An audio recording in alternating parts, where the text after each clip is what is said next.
The ninth annual symposium on the business of hip-hop and urban music will take place next Tuesday at the Berklee Performance Center. The event is organized by Berklee's Music Business and Management Department. And to tell us about what's being planned is our guest from Berklee, the department's assistant chair, John Kellogg. Thank you very much for being with us, John. It's a pleasure.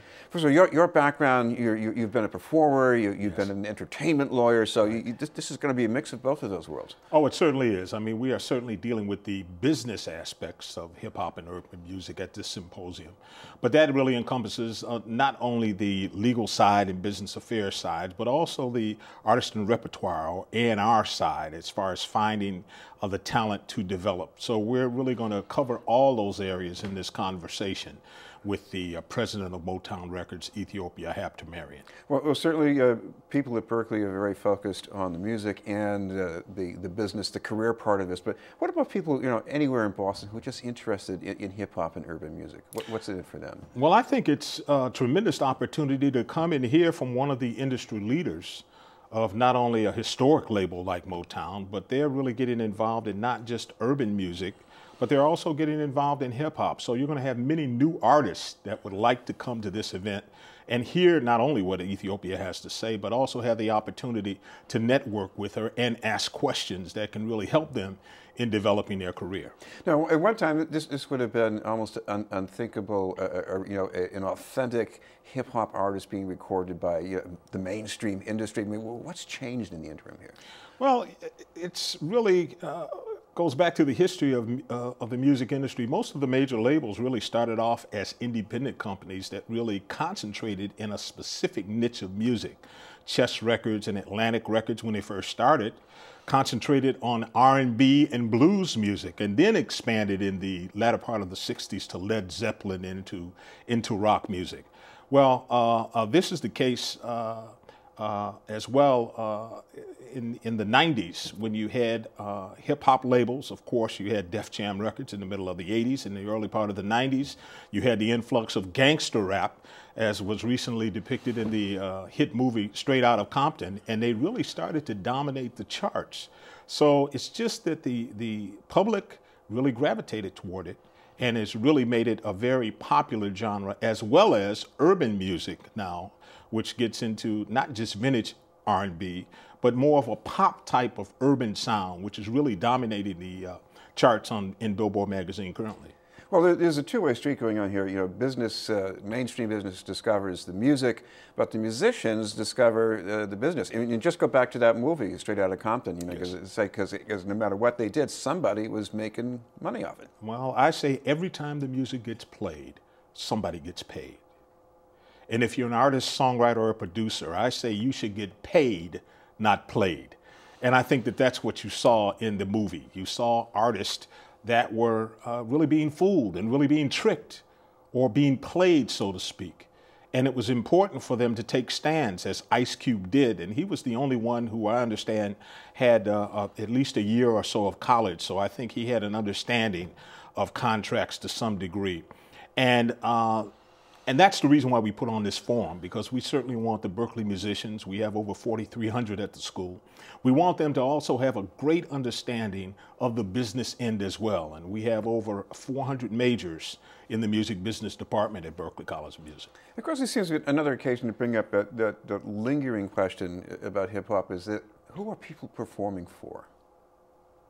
When you go mainstream, is it still the voice of protest, or do people worry about selling out? Well, I don't. Well, that's a very complex question. It's very interesting because I think that hip hop, as they mentioned in Straight Outta Compton, was just really the news channel of the inner city.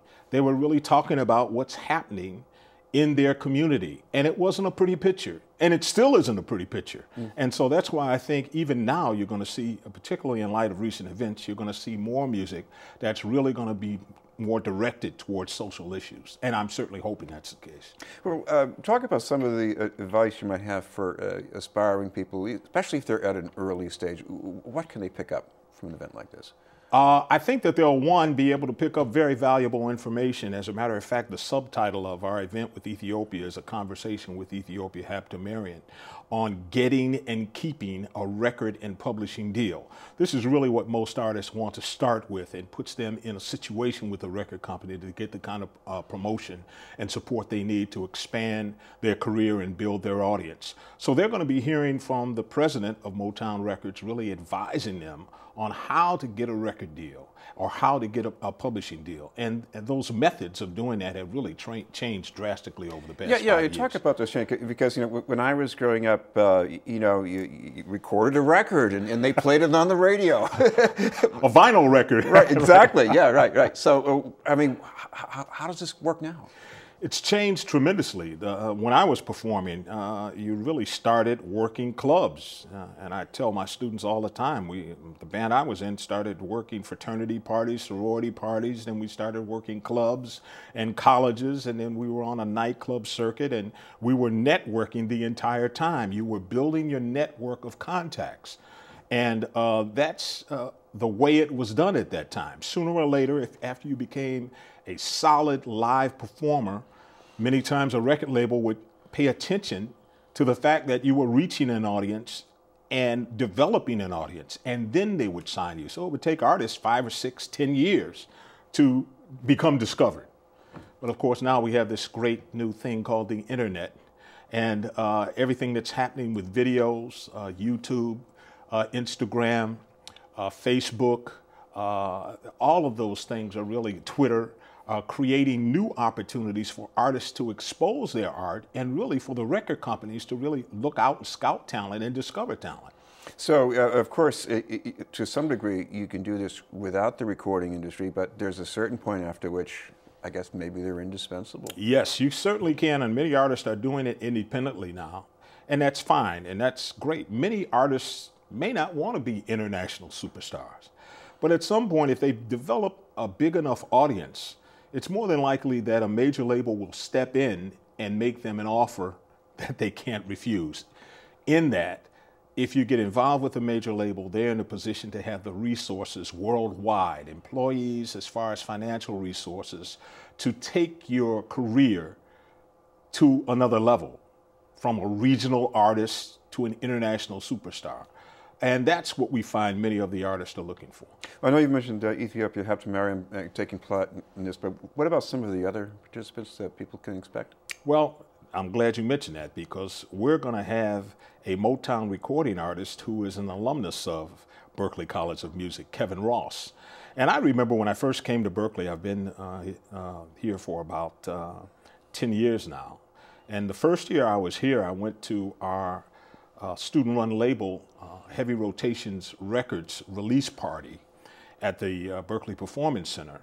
And I saw a young man performing with a live band, doing original material. He had a great performing style, and it was Kevin Ross. And after the performance, I cornered him and I said, young man, I really think you have a great talent and you really can do well in this industry.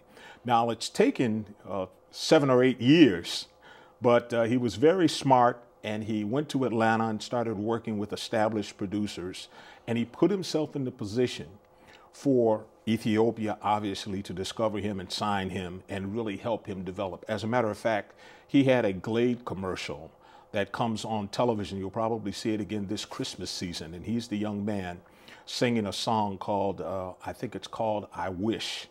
And that was his first exposure to a broad market through primetime commercials for Glade, and as a result of that, he's releasing a new album, and he's a Berklee student, so he's an alum that we're very proud of.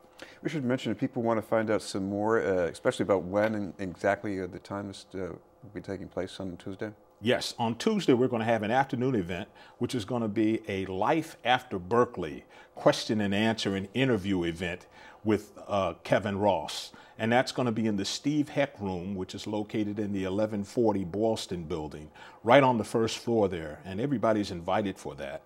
And that's from 3 to 4:30 on Tuesday, October 6th. And then in the evening at 7 p.m., I will be having a conversation really and interviewing Ethiopia Habtemarian at 7 p.m. We're also going to have a performance by one of our ensemble groups, the Dwele Ensemble. Dwele is a neo-soul artist, and we have an ensemble that plays his music. And they're going to perform a few songs, and they're also going to perform a couple of 2 or 3 songs with Kevin Ross. So he's going to perform before I bring on Ethiopia Habtemarian, and we're going to go for maybe about an hour with me interviewing her. And after that, we're going to open it up to the audience for question and answers. Sir, thank you very much for being with us. Glad to be here. Thank you. Sean Kellogg from Berklee College of Music, and we'll have more news in just a moment.